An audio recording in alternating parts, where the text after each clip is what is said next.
Bonjour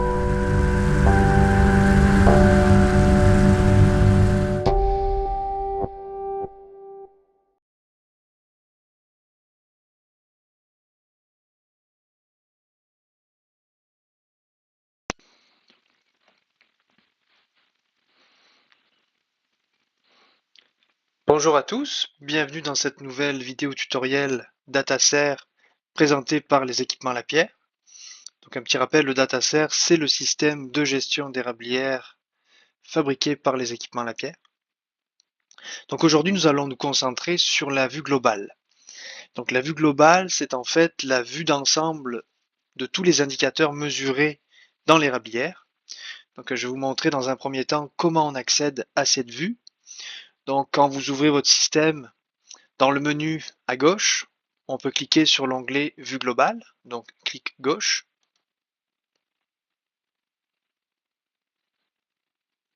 Et on arrive à la vue globale de l'érablière.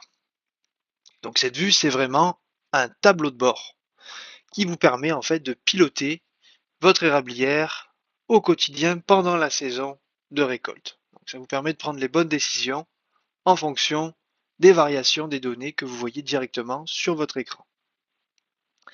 Alors on voit sur cet écran les principaux indicateurs, donc les vacuums des extracteurs, des fins de ligne, les températures extérieures, les niveaux de bassin, les pressions, alors ça peut être des pressions de pompe, de refoulement ou de concentrateur, et les compteurs d'eau.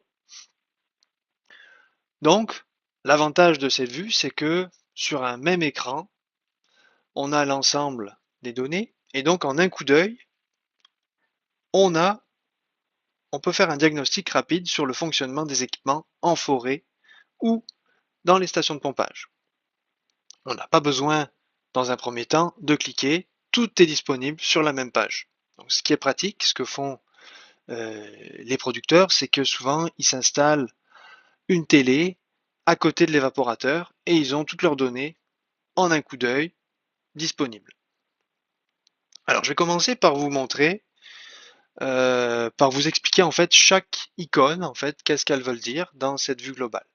Donc ici, j'ai la vue, en fait, j'ai l'affichage par station de pompage. Donc on voit que chaque bloc ici correspond à une station de pompage dans l'érablière. Donc sur ma vue, j'ai 4 stations de pompage. Je pourrais en ajouter plusieurs. Si je dézoome, on voit qu'on a la place d'en ajouter plusieurs. Alors, je commence par la station de pompage érablière. Première icône ici, enfin premier bloc, on a le bloc secteur érablière. Et à l'intérieur, on a un diagramme circulaire où on a le nombre de fins de ligne en fonction de leur différentiel, avec l'extracteur référent du secteur. Donc ici, on voit que j'ai 31 lignes en vert, 3 lignes en rouge et une ligne en jaune. Donc ces couleurs, elles sont en fonction des seuils de différentiel qui ont été programmés dans le système. Un seuil, on va dire, étanche, un seuil moyennement étanche et un seuil pas étanche. Alors, les seuils sont à définir en fonction de vos besoins et de votre réalité, de votre réseau de collecte. Mais en l'occurrence ici, le producteur avait réglé, donc si la différence entre l'extracteur et la fin de ligne est inférieure à 0,8 pouces de mercure, alors on affiche le nombre en vert. Si c'est entre 0,8 et 1,1 pouces de mercure, alors on affiche le nombre en jaune. Et si c'est supérieur à 1,1 pouces de mercure, de différence entre l'extracteur et la fin de ligne, alors on affiche le chiffre en rouge. Donc ici, on voit que j'ai 24 lignes en vert, donc 24 lignes qu'on peut considérer comme étanches, 6 lignes qui commencent à devenir problématiques et 5 lignes qui sont problématiques selon les paramétrages qui ont été entrés. Ensuite, en dessous, j'ai un bloc qui correspond au bloc de l'extracteur.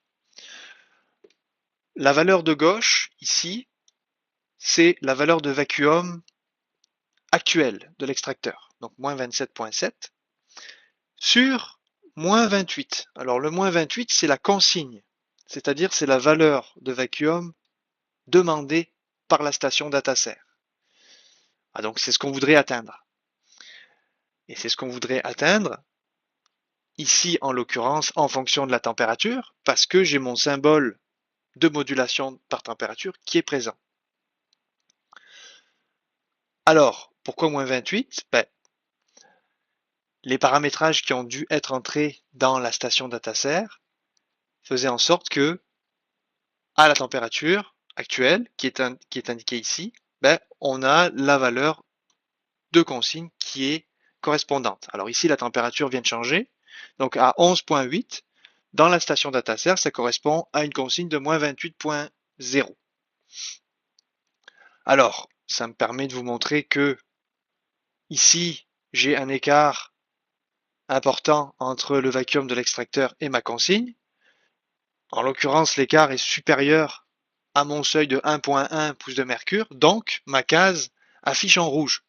Donc les couleurs des cases, de cette case, permettent en un coup d'œil de savoir si le vacuum de l'extracteur suit ou pas la consigne.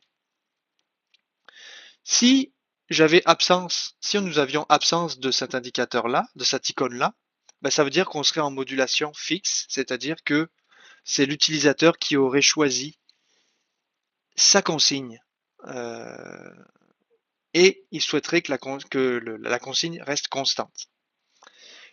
Puis, par contre, si on avait absence de l'icône de modulation par température et l'absence de la consigne, donc c'est le cas pour la station 4, là en fait j'ai seulement le vacuum de l'extracteur actuel de présent. Donc on sait qu'il n'y a pas de modulation dans ce cas-là. Ensuite ici j'ai un petit bouton qui est en fait avec l'état de contrôle des équipements. Donc auto en bleu, ça veut dire qu'on est en contrôle automatique. Man en bleu, ça veut dire qu'on est en contrôle manuel à distance. Man en rouge, ça veut dire que quelqu'un a mis le sélecteur de la station DataSer à manuel en local. Et si on a off en rouge, ça veut dire que quelqu'un a mis le sélecteur de la station DataSer à off sur place. On a, comme je disais tout à l'heure, l'icône de la température avec la valeur de la température extérieure.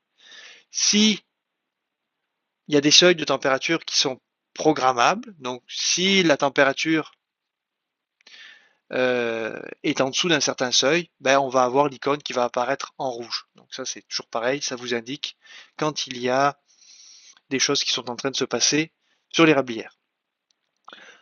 Une chose que je vous précise maintenant aussi, c'est si maintenant on veut savoir quelles sont les fins de ligne problématiques, ici je vois que j'ai 3 lignes en rouge, une ligne en jaune dans mon secteur, je clique sur le diagramme et là j'atterris à ma liste de fins de ligne par ligne et on a donc facilement, on peut repérer les lignes avec un différentiel supérieur à 1.1 pouces de mercure. Donc là j'ai la ligne EG1, la ligne EH7 et EH8 qui sont problématiques et on voit que la ligne EG4 elle est entre 0.8 et 1.1 pouces de mercure. Donc elle apparaît en jaune dans mon diagramme de vue globale.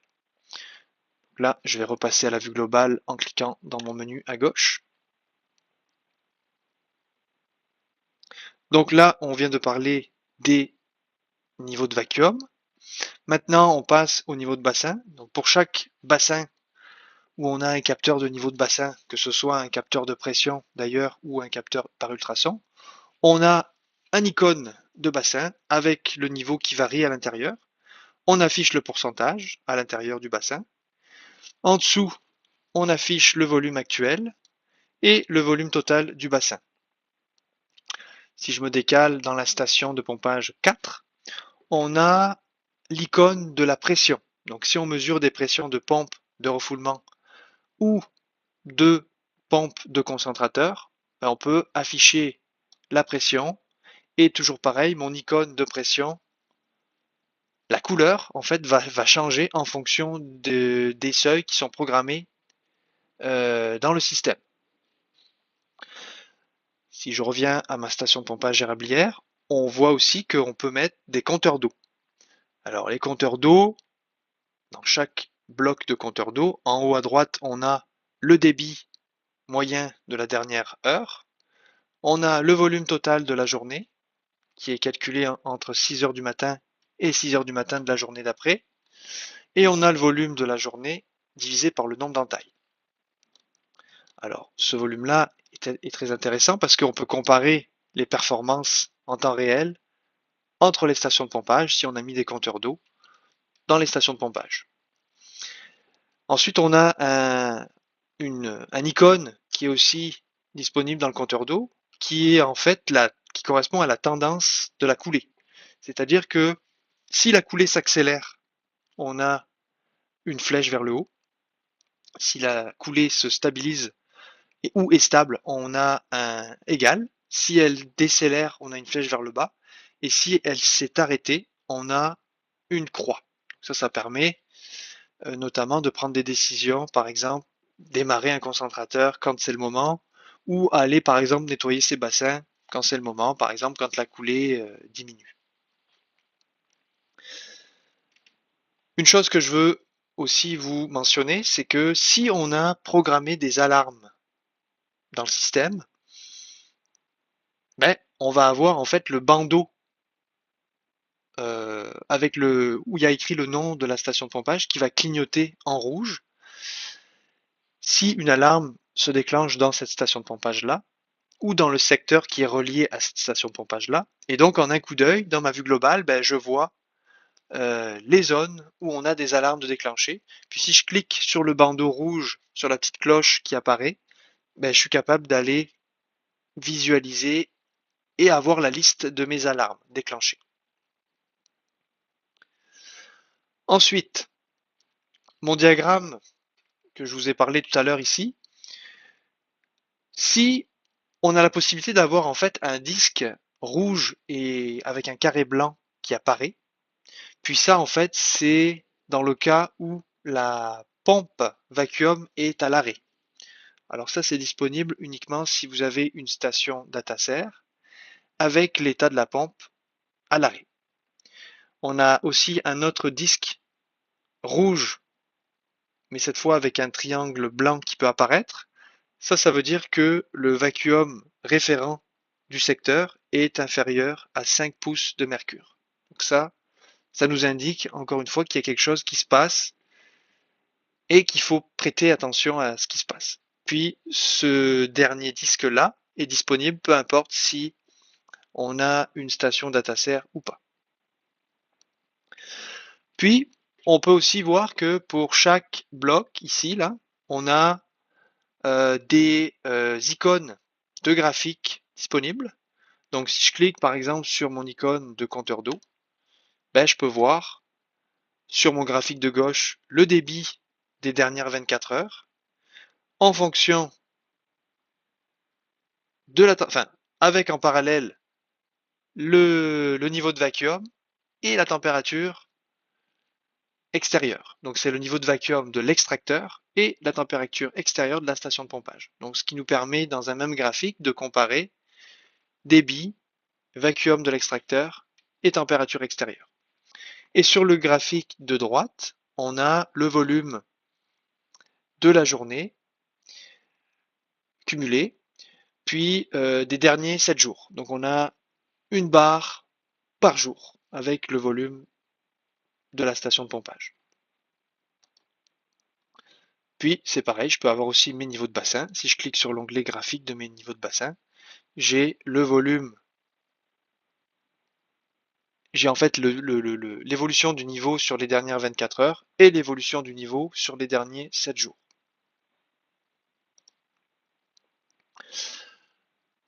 Donc voilà pour la vue globale. Il y a différents affichages de disponibles. Donc je peux avoir un affichage comme j'ai ici par station de pompage. Je peux avoir un affichage par station de pompage mais en séparant les indicateurs. Donc ici j'ai par exemple d'un côté les compteurs d'eau et les bassins, de l'autre côté les vacuums et les pressions. Et je peux aussi avoir un affichage où j'ai en haut à gauche les vacuums, en haut à droite les bassins et en dessous j'ai les pressions Et en bas à droite, j'ai les compteurs d'eau. Mais je peux avoir aussi une vue par indicateur. Donc que les vacuums, que les bassins, que les pressions ou que les compteurs d'eau. Je vous remercie d'avoir écouté la vidéo. Je vous souhaite une bonne utilisation du système et bonne saison des sucres à vous. À bientôt.